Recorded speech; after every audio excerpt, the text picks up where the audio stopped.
متحدہ Qaumi movement Pakistan Burns Road sector district south میں تحفہ افطار کے پروگرام MQM پاکستان کے سربراہ ڈاکٹر خالد مقبول صدیقی نے خطاب کرتے ہوئے کہا 3 کروڑ کے شہر کو 1.5 کروڑ گنا گیا ہے، اور ایک شہر ایسا بھی ہے جس کی آبادی 1 کروڑ 20 لاکھ بتائی گئی ہے۔ پاکستان کے 5 بڑے شہروں کا جب کہ دکانداروں نے جو سیلز ٹیکس دیا ہے، کراچی نے 79% اور 1 کروڑ 20 لاکھ کی آبادی نے 5%۔ تو میں حکومتوں سے پوچھتا رہا ہوں، ایوان میں بھی پوچھتے رہے، MQM خود پوچھ رہی ہے، آپ ہم سے ٹیکس لے رہے ہیں یا جزیہ لے رہے ہیں؟ جبکہ اس موقع پر یونین کونسل 23 کے چیئرمین آصف صدیقی نے بتایا، دیکھیں افطار پارٹی تو سالہ سال کی متحدہ قومی موومنٹ پاکستان کی روایت رہی ہے، لیکن اس سال کیونکہ ایک مخصوص حالات ہیں، کرونا وائرس پوری دنیا میں پھیلا ہوا ہے، تو اس حوالے سے کہیں افطار پارٹی کا اہتمام نہیں کیا گیا۔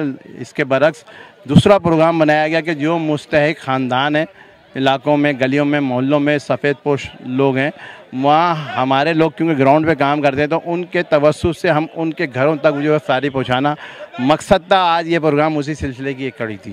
ڈاکٹر خالد مقبول صدیقی کا کہنا ہے کہ کراچی سے دشمنی کرنے والوں نے اس کی آبادی 3 کروڑ کے بجائے 1.5 کروڑ اعداد و شمار میں بتائی گئی ہیں۔ کیمرہ مین امجد اقبال کے ساتھ Nadeem Siddiqui, M7 city news, Karachi.